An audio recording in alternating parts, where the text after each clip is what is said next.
Hi friends, ಎಲ್ರಿಗೂ ನಮಸ್ಕಾರ. Welcome to Kannada TV. Bhargavi LLB ಇವತ್ತಿನ ಸಂಚಿಕೆಯಲ್ಲಿ ಏನೇನಾಗುತ್ತೆ ಅಂತ ತಿಳ್ಕೊಳ್ಳೋಣ. ಈ ಕಡೆ ಅರ್ಜುನ್ ಮನೆಗೆ ವಂದನ ಬಂದಿರ್ತಾಳೆ. ಅರ್ಜುನ್ನ ಮೀಟ್ ಮಾಡಬೇಕು ಅಂತ ಹೇಳಿ ತುಂಬ ದಿವಸದಿಂದ ಮೆಸೇಜಸ್ ಮಾಡ್ತಿರ್ತಾಳೆ.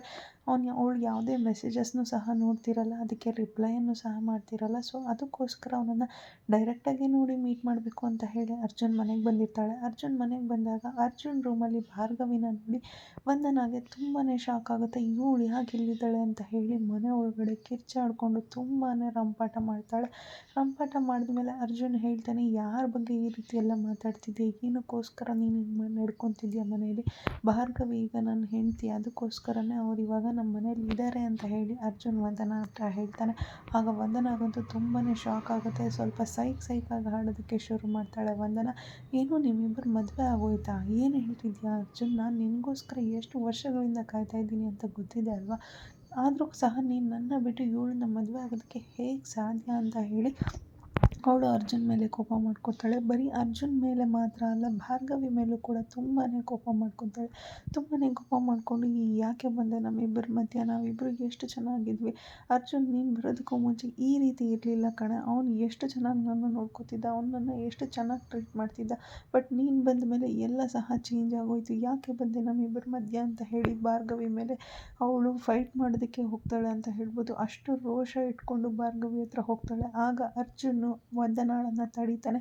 ನನ್ನ ಹೆಂಡತಿ ಹತ್ರ ಬರೋದಕ್ಕೂ ಮುಂಚೆ ನಾನು ಅವ್ರ ಮುಂದೆ ಇದ್ದೀನಿ ಅನ್ನೋದನ್ನು ನೆನಪಲ್ಲಿ ಇಟ್ಕೊ ಅಂತ ಹೇಳಿ ವಂದನಾನ ದೂರ ಕಳಿಸ್ತಿರ್ತಾನೆ. ಆ್ಯಂಡ್ ಈ ಕಡೆ JP ಪಾಟೀಲು ಆಫೀಸ್ ಕೆಲಸ ಮುಗಿಸ್ಕೊಂಡು ಬರಬೇಕಾದ್ರೆ ಅವ್ರಿಗೆ ಅವರ ಸ್ನೇಹಿತರೊಬ್ಬರು ಕಾಲ್ ಮಾಡ್ತಾರೆ. ಕಾಲ್ ಮಾಡಿ ಕೇಳ್ತಾರೆ, ಏನು ರೀ, ನಿಮ್ಮ ಆಪೋಸಿಟ್ ಲಾಯರ್ ಇದ್ದಾರಲ್ಲ ಭಾರ್ಗವಿ LLB ಅವರು, ಅವ್ರನ್ನೇ ನಿಮ್ಮ ಮಗ ಅರ್ಜುನ್ ಮದುವೆ ಆಗಿದ್ದಾನಂತೆ, ಹೌದಾ ಅಂತ ಹೇಳಿ JP ಪಾಟೀಲ್ನ ಕೇಳ್ತಾರೆ. ಆಗ JP ಪಾಟೀಲ್ ಹೇಳ್ತಾರೆ, ಅದೊಂದು ದೊಡ್ಡ ಕತೆ ಬಿಡಿ, ಅದ್ರ ಬಗ್ಗೆ ನಾನು ಇನ್ಯಾವತ್ತಾದರೂ ಹೇಳ್ತೀನಿ ಅಂತ ಹೇಳಿ ಕಾಲ್ನ ಕಟ್ ಮಾಡ್ತಾರೆ. ಕಾಲ್ ಕಟ್ ಮಾಡಿ ಅವರು ಭಾರ್ಗವಿ ಮತ್ತು ಅರ್ಜುನ್ ಬಗ್ಗೆ ನೆನೆಸ್ಕೊಂಡು ತುಂಬಾ ಕೋಪ ಮಾಡ್ಕೊತಿರ್ತಾರೆ.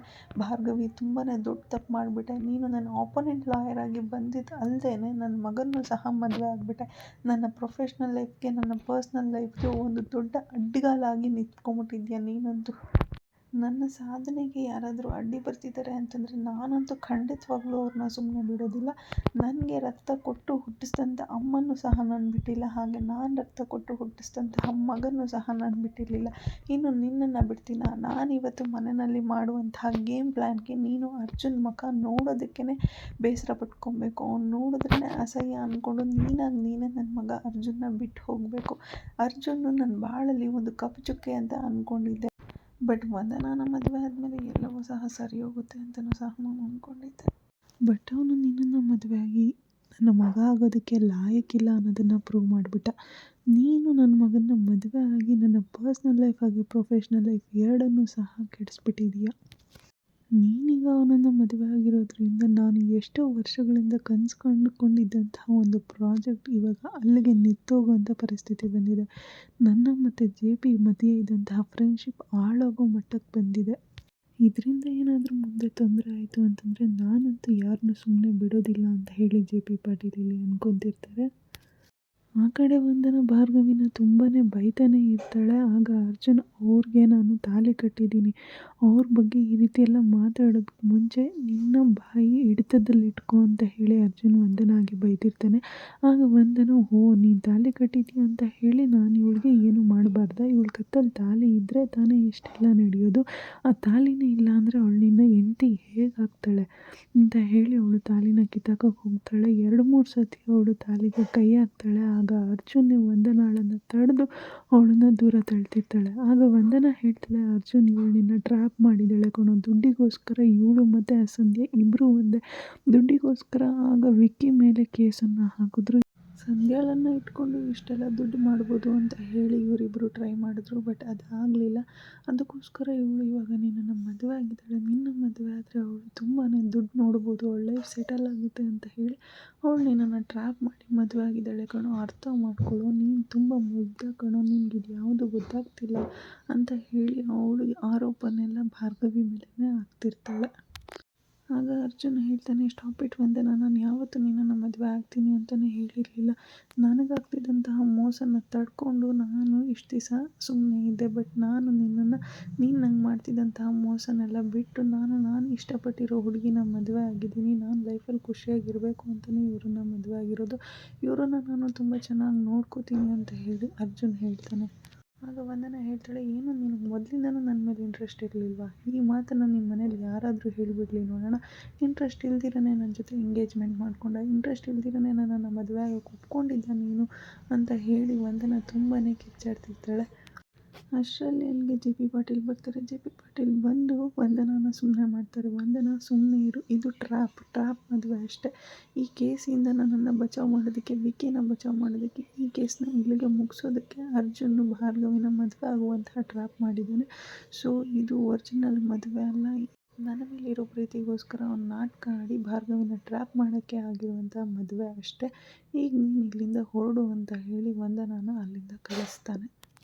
ನಂತರ ಇಲ್ಲಿ ಜೆ ಪಿ ಪಾಟೀಲ್ ಅರ್ಜುನ್ಗೆ ಹೇಳ್ತಾರೆ, ಅರ್ಜುನ್ ಯಾಕೋ ಇಷ್ಟೊಂದು ಮೋಸ ಮಾಡ್ತಿದ್ಯಾ? ಇಬ್ಬರು ಹೆಣ್ಮಕ್ಳ ಜೀವನ ಹಾಳಾಗೋದು ನನ್ನ ಕೈಯಲ್ಲಿ ನೋಡೋಕ್ಕಾಗ್ತಿಲ್ಲ ಕಣೋ.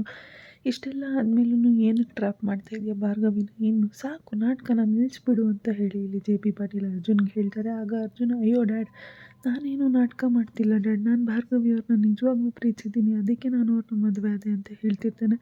ಬಟ್ ಭಾರ್ಗವಿಗಂತೂ ಅರ್ಜುನ್ ಮಾತು ಮೇಲೆ ಒಂಚೂರು ನಂಬಿಕೆನೇ ಬರ್ತಿರೋದಿಲ್ಲ. ಆದರೆ ಇಲ್ಲಿ ಅರ್ಜುನು ಪದೇ ಹೇಳ್ತಿರ್ತಾನೆ, ನಾನು ವಂದನಾಳನ್ನು ಯಾವತ್ತೂ ಪ್ರೀತಿಸಿಲ್ಲ ಡ್ಯಾಡ್ ಅಂತ ಹೇಳ್ತಿರ್ತಾನೆ. ಆಗ ಜೆ ಪಿ ಪಾಟೀಲ್, ಸರಿ ಹಾಗಿದ್ರೆ ನಾನು ಎರಡೇ ಪ್ರಶ್ನೆ ಕೇಳ್ತೀನಿ, ಉತ್ತರ ಕೊಡು ಅಂತ ಹೇಳಿ ಕೇಳ್ತಾನೆ. ಆಗ ಜೆ ಪಿ ಪಾಟೀಲ್ ಕೇಳ್ತಾರೆ, ನೀನು ವಂದನಾಗೆ ಇಷ್ಟೆಲ್ಲ ಸಲಿಗೆ ಕೊಟ್ಟಿಲ್ಲ ಅಂತ ಅಂದಿದ್ದರೆ ಅವಳು ಹೇಗೆ ನಿನಗೆ ಇಷ್ಟೊಂದೆಲ್ಲ ಹತ್ರ ಆಗ್ತಿದ್ಲು? ಸರಿ ಬಿಡಪ್ಪ, ಆಯಿತು, ನೀನು ಅವಳ ಜೊತೆ ಎಂಗೇಜ್ಮೆಂಟ್ ಮಾಡ್ಕೊಂಡಲ್ಲ, ಅದು ನಿಜಾನ ಸುಳ್ಳ ಅಂತ ಕೇಳ್ತಾರೆ. ಆಗ ಅರ್ಜುನ್ ನಿಜ ಅಂತ ಹೇಳ್ತಾನೆ. ಸರಿ, ನನ್ನ ಮಾತಿಗೆ ಒಪ್ಕೊಂಡು ನೀನು ಅವಳನ್ನ ಮದುವೆ ಆಗೋದಕ್ಕೂ ಸಹ ಸಿದ್ಧ ಆಗಿದೆ, ಅದು ನಿಜಾನ ಸುಳ್ಳ ಅಂತ ಕೇಳ್ತಾನೆ. ಆಗ ಅರ್ಜುನ್ ಅದನ್ನು ಸಹ ನಿಜ ಅಂತ ಹೇಳ್ತಾನೆ.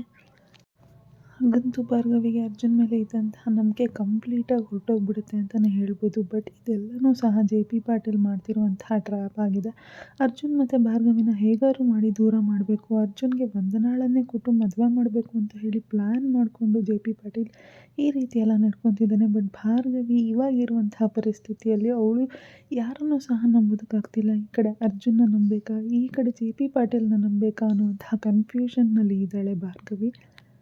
ಬಟ್ ಭಾರ್ಗವಿ ಅಂತೂ ಈ ರೀತಿ ನೋಡೋದಕ್ಕೆ ನಿಜಕ್ಕೂ ನಮ್ಮ ಕೈಯಲ್ಲಿ ಸಾಧ್ಯ ಆಗ್ತಿಲ್ಲ. ಭಾರ್ಗವಿ ಅಂತಂದ್ರೇ ಒಂದು ಸ್ಟ್ರಾಂಗ್ ವುಮನ್ ಅಂತ ಹೇಳ್ಬೋದು. ಬಟ್ ಭಾರ್ಗವಿ ಅಂತೂ ಈಗ ಫುಲ್ ಡಲ್ ಆಗಿಬಿಟ್ಟಿದ್ದಾಳೆ. ಯಾರು ಏನು ಹೇಳಿದ್ರೂ ಸಹ ಅವಳು ತುಂಬಾ ಶಾಕ್ನಿಂದ ನೋಡ್ತಿರ್ತಾಳೆ. ಯಾರಿಗೂ ಸಹ ಎದುರುತ್ತರ ಕೊಡದೆ ಅವಳ ಪಾಡಿಗೆ ಅವಳು ಸೈಲೆಂಟ್ ಆಗಿಬಿಟ್ಟಿದ್ದಾಳೆ. ಈ ರೀತಿ ಭಾರ್ಗವಿನ ನೋಡೋದಕ್ಕೆ ತುಂಬಾ ಬೇಜಾರಾಗ್ತಿದೆ. ಆದಷ್ಟು ಬೇಗ ಭಾರ್ಗವಿಯ ರಗಡ್ ಎಂಟ್ರಿ ಆಗಲಿ, ಆದಷ್ಟು ಬೇಗ ಭಾರ್ಗವಿ ಕಮ್ ಬ್ಯಾಕ್ ಮಾಡಲಿ. ಹಾಗೆ ಅರ್ಜುನು ತನ್ನಲ್ಲಿರುವಂತಹ ಒಳ್ಳೆತನನೆಲ್ಲ ಭಾರ್ಗವಿ ಮುಂದೆ ತೋರಿಸ್ಕೊಂಡು ಭಾರ್ಗವಿ ಅರ್ಜುನ್ನ ಒಪ್ಕೊಳ್ಳೋ ರೀತಿ ಆಗಲಿ.